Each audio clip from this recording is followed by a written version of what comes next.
Imagine que você esteja numa situação crítica. Você, por exemplo, escolheu pular de bungee jump, né, que eles chamam. E aí, a hora que você chega lá e olha aquele precipício, dá medo, dá angústia, dá paura, dá medo, e daí? O que você faz? Acho que a gente vai falar algumas coisas muito relativas a isso. Fique ligado.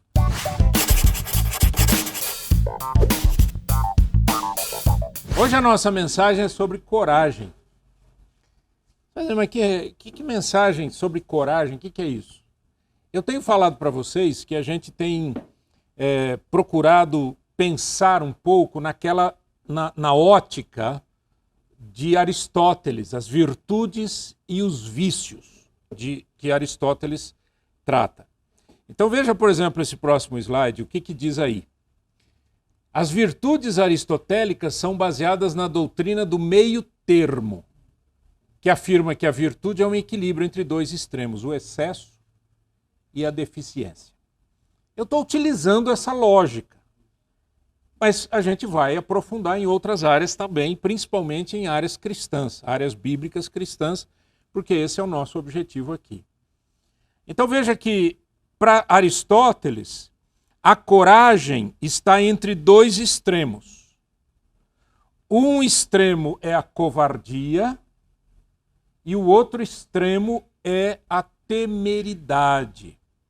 Temeridade. Essa palavra, às vezes, a gente até utiliza erradamente, mas vamos lá. O que é covardia? Covardia é caracterizada pela falta de coragem. Ou pelo medo excessivo diante de adversidades, desafios ou perigos. Como eu citei, por exemplo, o cara, né? Eu já vi muitos vídeos, o pessoal vai nesses bungee jump da vida, só que a hora que eles vão pular, quem diz que o cara consegue sair dali? E alguém sempre empurra, faz alguma loucura, né? O que seria isso? Covardia? Talvez não, é medo. Agora, a coragem, ela não é dissociada do medo. O medo é necessário. Se a gente não tem medo, a gente fica temerário, ou seja, a gente passa a ter impulsividades.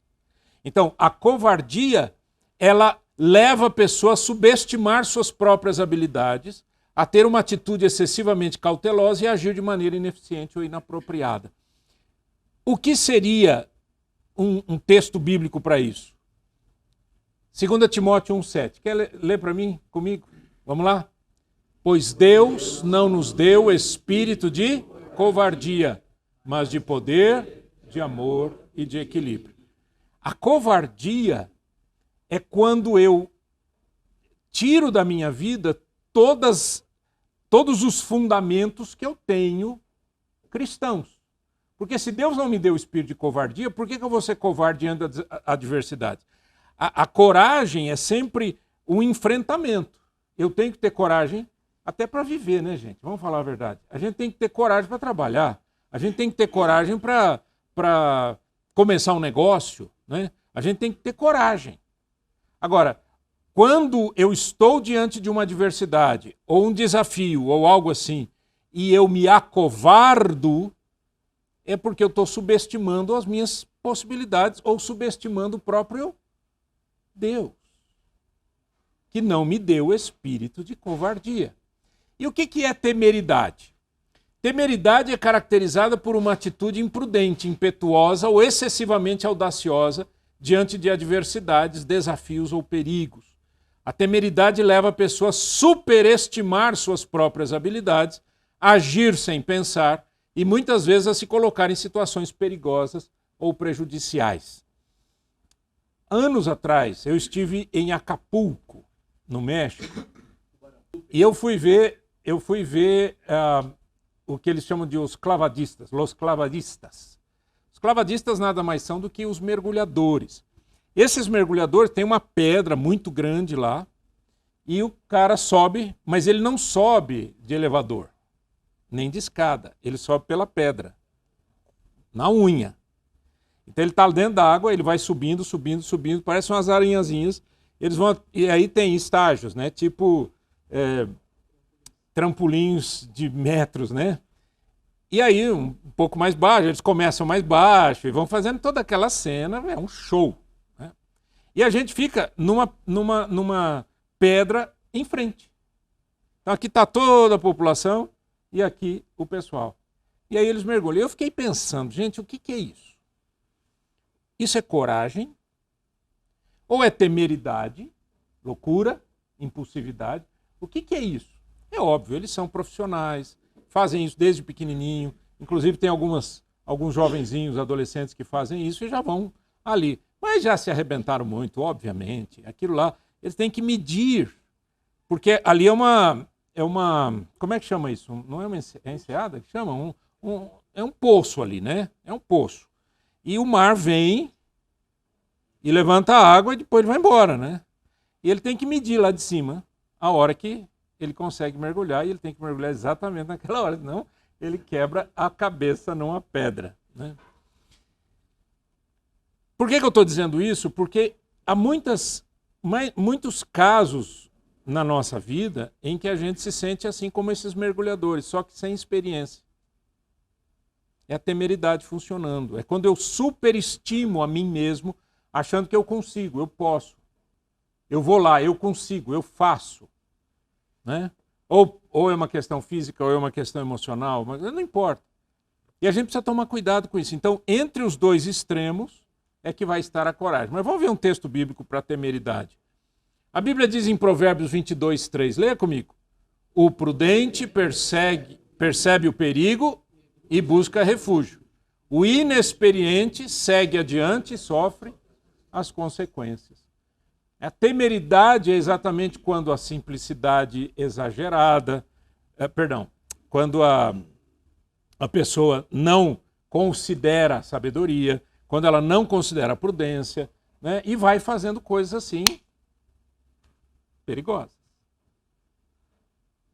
Imagine um cara, por exemplo, que nunca jogou na Bolsa de Valores, nunca negociou, não vamos já falar de jogo, né, mas quase um jogo, mas ele nunca negociou em Bolsa de Valores e quer fazer o trade lá, o diário, e quer ganhar todo dia.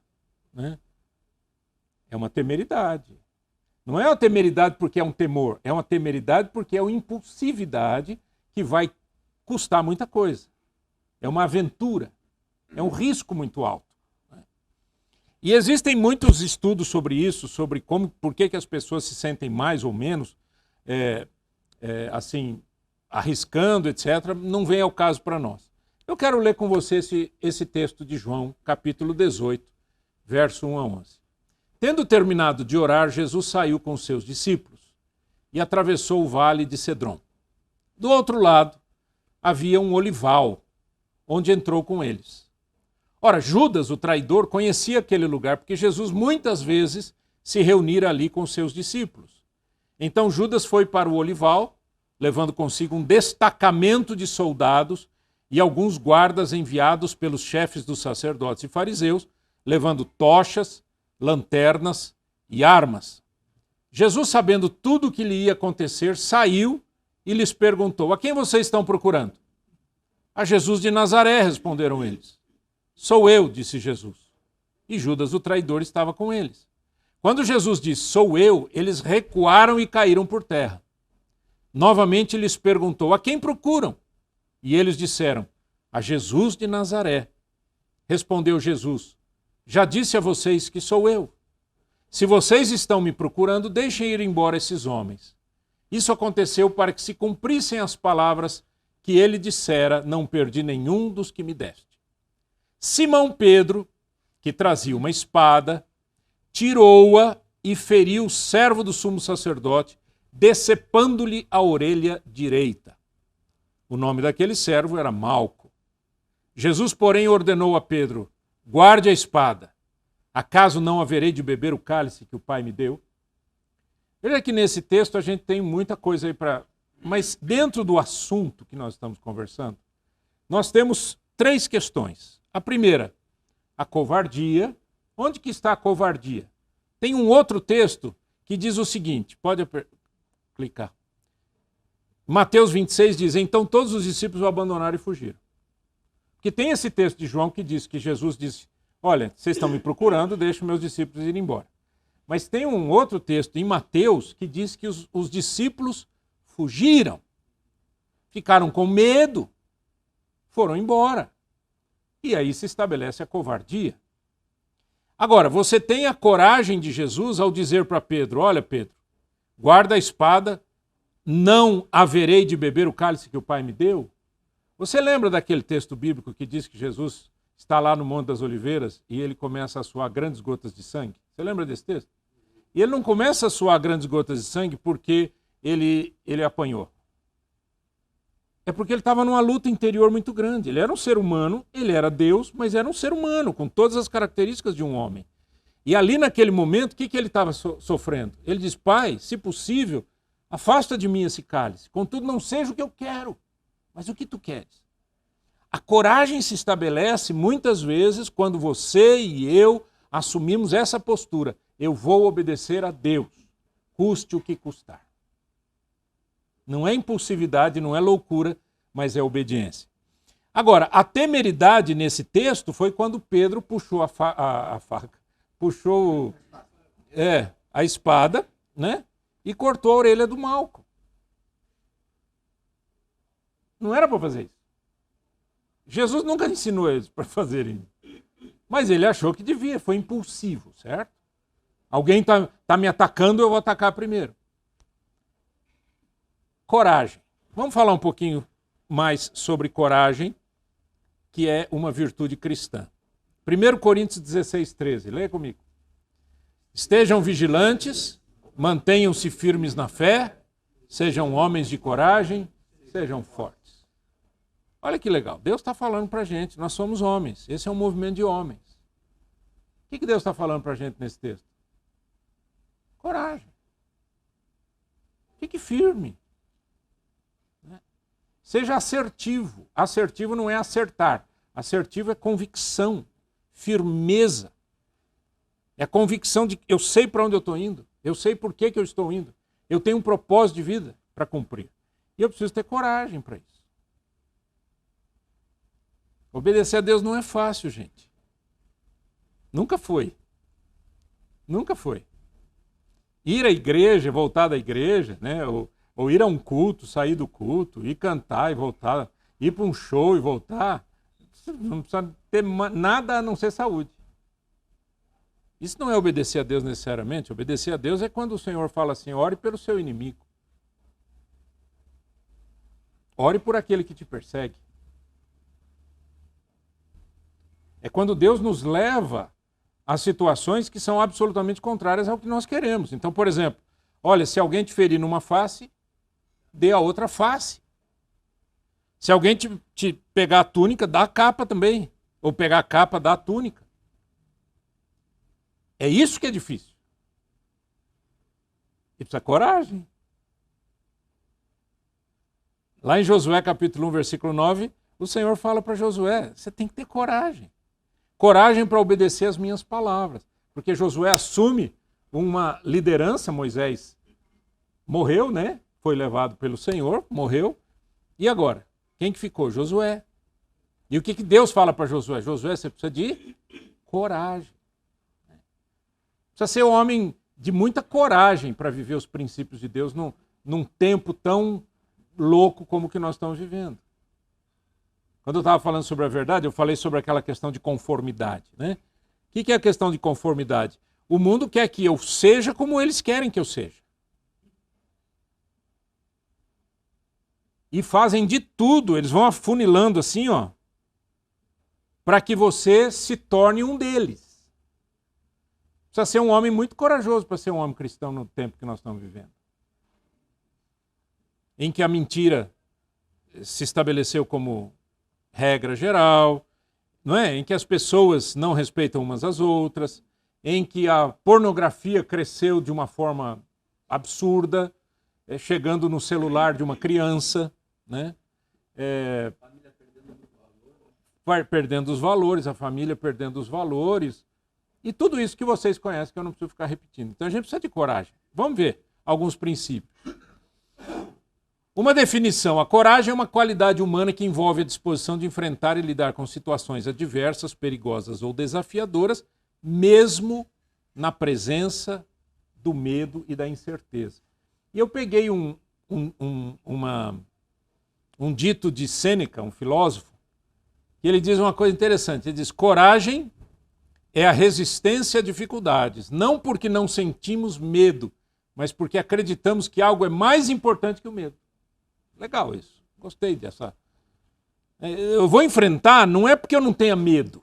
Eu vou enfrentar porque, enfrentando, eu vou obter algo maior do que o medo. Eu vou alcançar um resultado maior do que o medo, maior do que a minha insegurança, maior do que as dificuldades.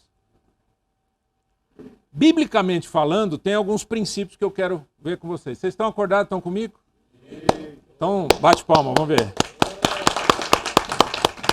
Pelo som das palmas eu vou sentindo aqui, porque às vezes o cara bate palma assim, ó, mais lento, eu já sei que já... Ou assim, né? Então vamos lá. Primeiro, João 16:33. Jesus dizendo: eu disse essas coisas para que em mim vocês tenham paz. Nesse mundo vocês terão aflições, contudo tenham ânimo. A palavra aqui, ânimo, é a palavra coragem. Tenham coragem, eu venci o mundo. Então, eu tenho coragem diante das adversidades, eu como um cristão, eu tenho coragem diante das adversidades, porque eu sou forte? Não, porque o meu Jesus disse, eu já venci o mundo. Então fique firme comigo. Gente, ser cristão não é ter carteirinha de cristão. Ser cristão é ter um DNA diferente. A minha estrutura, o meu pensamento, o meu coração, o meu sangue, o sangue que circula no meu corpo é diferente. É uma vida dedicada ao Senhor e a base da nossa fé é o Senhor Jesus. Então, eu tenho que enfrentar uma situação, não é que eu vou agora pular e fazer o que eu... Não. Mas eu vou dizer, espera um pouquinho, o Senhor já venceu esse mundo. Eu posso ser firme. Eu posso ser assertivo em relação à idoneidade, à verdade. Eu posso ser um homem diferente. Por quê? Porque o meu Senhor já venceu o mundo. Agora, Jesus nunca deixou a gente enganado, gente. O que está escrito aí? No mundo tereis aflições. E quantas são as aflições, não é? Quantas são as aflições? Às vezes as coisas estão andando bem, a vida está andando bem, daqui a pouco cai um raio na cabeça da gente. Né? A gente vive nesse mundo cheio de desilusões, de esconderijos. Tem gente que fala assim, você acredita que um amigo meu me traiu? Mas não é isso. A questão é que esse amigo nunca foi amigo. Mas você nunca viu. Porque você é tão carente que você precisava tanto daquele cara que você chamava de amigo e beijava na face.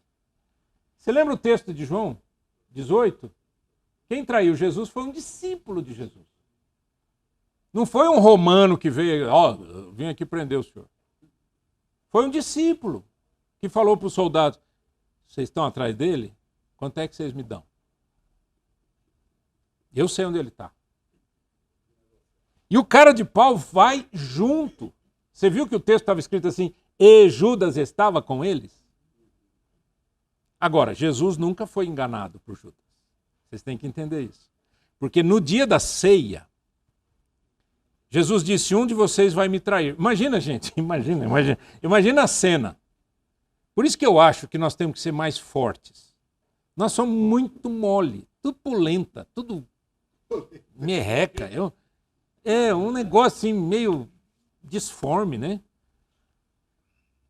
Imagina Jesus, 12 apóstolos, só 12. E ele olha para eles e diz assim, um de vocês vai me trair. Aí começa, serei eu, Senhor? Serei eu, Senhor? Imagina, pergunta, eu nunca faria uma pergunta, serei eu, Senhor? Eu não faria essa pergunta, porque ou eu vou trair ou não vou trair, né? Serei eu, Senhor? E começaram a perguntar. Jesus disse, olha, aquele que come comigo no mesmo prato, é esse que vai me trair. Quem estava ali com a mão no prato? Eu acho que era Judas, né? Tanto é que a Bíblia diz que naquela hora o diabo entrou em Judas. Não foi nem um demônio, foi o diabo entrou em Judas. E quando o diabo entrou em Judas, ele saiu dali e já foi fazer a coisa errada. Se fosse eu no lugar de Jesus, eu já ia ficar... Nossa, aí eu leio um texto desse e eu falo, gente, como eu sou fraco. Como eu sou fraco, como eu sou covarde. Já ia me dar dor de barriga, já ia me dar tontura. Meu Deus, e agora como é que vai ser? O que vai acontecer? A gente não dimensiona, né, a coragem de Jesus. Né? A gente não dimensiona isso. Agora, esse texto aqui, Jesus disse assim, olha, seguinte, vocês vão me seguir, certo? Beleza? Então tá. Quem quiser ser meu discípulo, negue-se a si mesmo, tome cada dia a sua cruz e siga-me. Você viu Jesus dizendo assim, venha me seguir e compre uma Mercedes. Não tem. Venha me seguir que você vai abrir 10 empresas e será multimilionário. Está escrito isso? Não. Ele diz, venha me seguir com o seu instrumento de morte. Porque o que é carregar a cruz? Carregar a cruz, gente, pensa na época. Pensa na época. Quando Jesus falou, pegue a sua cruz, aquele pessoal do primeiro século sabia o que era a cruz. Sabe por que ele sabia?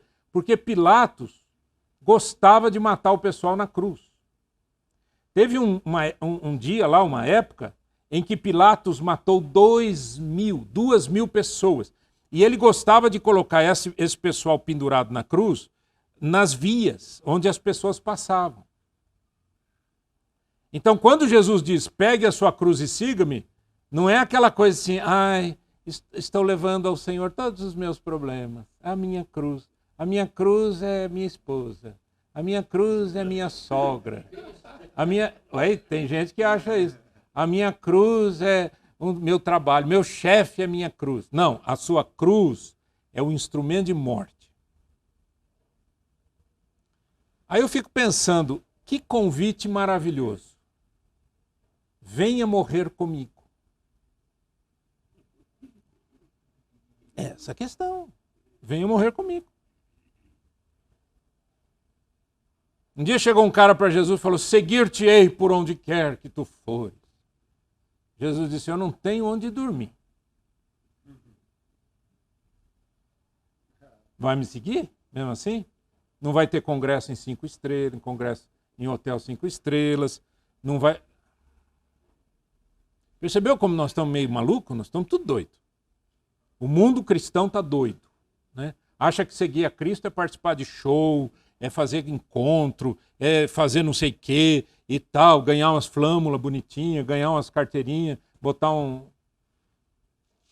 Seguir a Jesus é servir ao Senhor diante das adversidades, das aflições do mundo, das dificuldades, das lutas, das dores.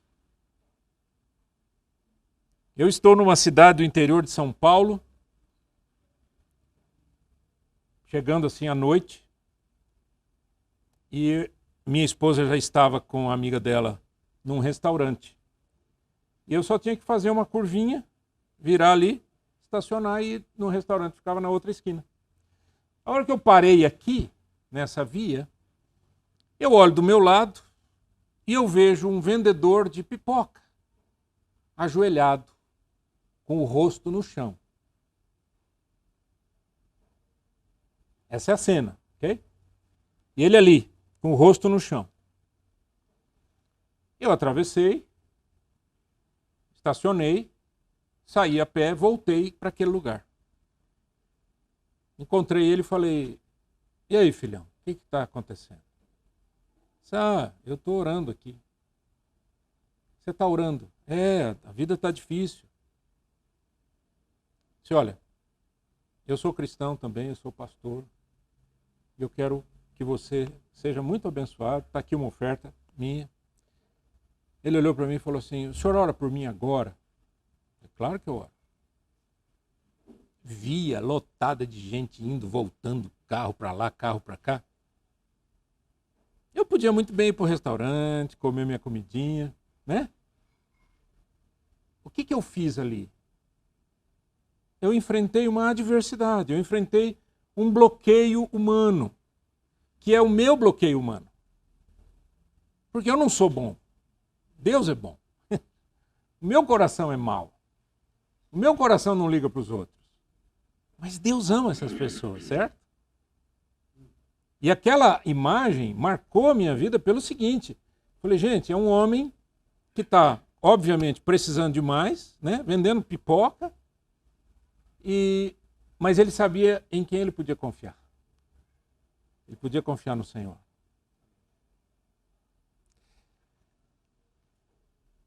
Eu preciso ter sabedoria para exercer a coragem. O que o texto bíblico diz? Leia comigo em voz alta. Eu os estou enviando como ovelhas no meio de lobos. Portanto, sejam astutos como as serpentes e sem malícia como os pombos. Jesus pega dois animais, né? Bem diferentinhos, né? Pombinho a gente acha bonitinho. A gente até utiliza o pombinho como símbolo da paz. A cobra é um negócio sério, né? A cobra me lembra Gênesis, capítulo 3, né? O diabo encarnando naquele coitado daquele bicho e virando aquela serpente. Mas Jesus diz assim, sabe que a serpente, ela é muito astuta? Ela é muito astuta. Ela é esperta. Você não pega a serpente de qualquer jeito. Não é? Mas, ao mesmo tempo, o meu discípulo tem que ter um coração bom, aberto, generoso. Tem que ser simples, como as pombas. Eu preciso dosar isso, gente, para ser corajoso.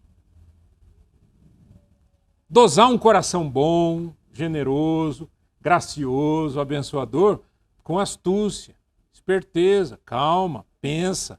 Pensa 2 vezes, 3 vezes. Pensa um pouco mais. E a hora que você achar que está quase chegando lá, pense um pouco mais. Ore mais, peça a Deus sabedoria. Leia, estude, busque saber o que está acontecendo. Não é assim? Seja simples como as pombas e prudente como a serpente, né? Astuto, esperto como a serpente. Outra coisa que eu preciso, e todos nós precisamos, e não dá para ter coragem, é sem fé.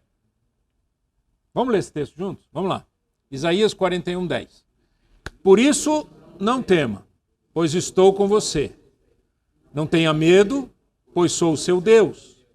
Eu o fortalecerei e o ajudarei. E o segurarei com a minha mão direita vitoriosa. Olha que lindo isso. Não tenha medo, por quê?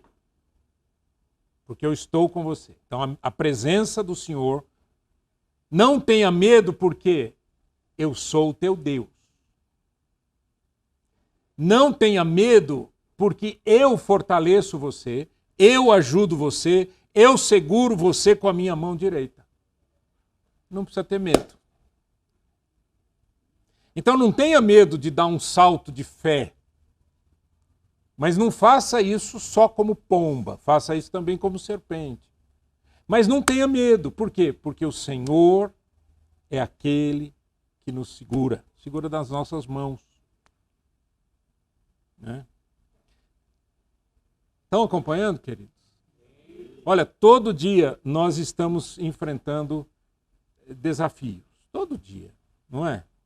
Desafios morais, culturais, mudanças muito drásticas no nosso mundo.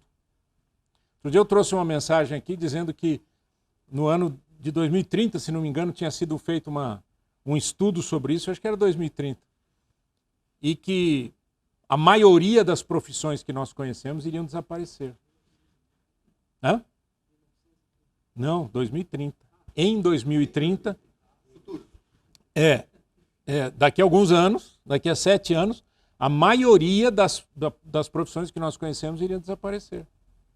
Por exemplo, com a chegada da inteligência artificial de forma muito ferrenha, muito forte, não é qualquer profissão que vai aguentar. Não é verdade? Por quê? Não é que o computador trabalha sozinho, mas ele já faz coisas que os seres humanos demorariam muito tempo a fazer. Muito tempo. Hoje você...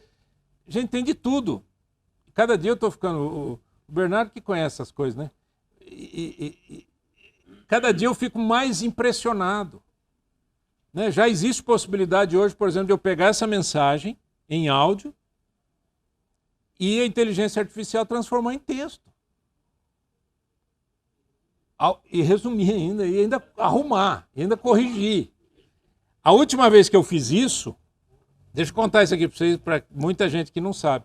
A última vez que eu fiz isso, de tirar mensagens e transformar em texto, deu origem a um livro chamado Palavra de Homem. É por isso que o nosso movimento chama Palavra de Homem. Isso na época do Holy Hour, anos atrás. Eu peguei várias mensagens que eu tinha ministrado no Holy Hour e teve um cara que ficou ouvindo e aqui, ó. E sabe o que é ouvir? Para, sabe? Foi assim. Hoje, né? Você quer fazer um desenho impressionante, o computador faz para você sozinho. Você só diz assim, eu quero isso com aquilo, misturado com isso, debaixo do pôr do sol, na ilha não sei do que. Ele vai te dar um desenho. Então, não é só isso. Outras coisas que virão a partir disso. E o que está acontecendo então com o nosso mundo? As pessoas estão com medo. As pessoas estão com medo. Os jovens estão com medo. Imagina o cara sai da faculdade, quando ele entra na faculdade, ele já entra defasado. E quando ele sai, porque os currículos não mudam todo ano. Quem fez faculdade aqui sabe disso. O currículo não muda todo ano. Então você já entra, a escola já está atrasada.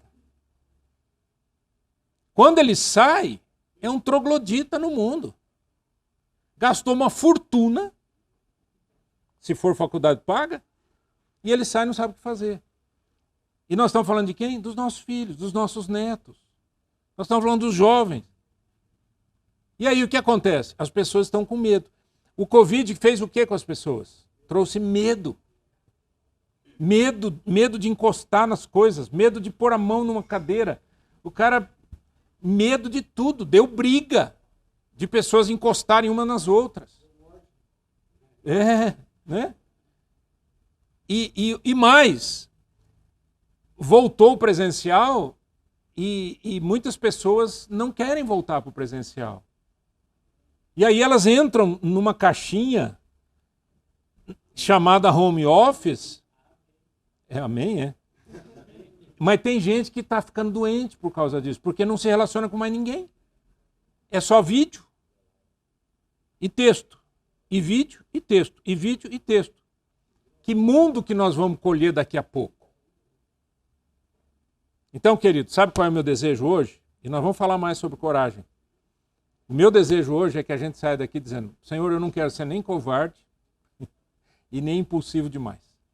Eu não quero ser um cara que não enfrenta as situações, mas eu também não quero ser um cara que faça as coisas de qualquer jeito e corra riscos desnecessários. Vamos ficar em pé, queridos?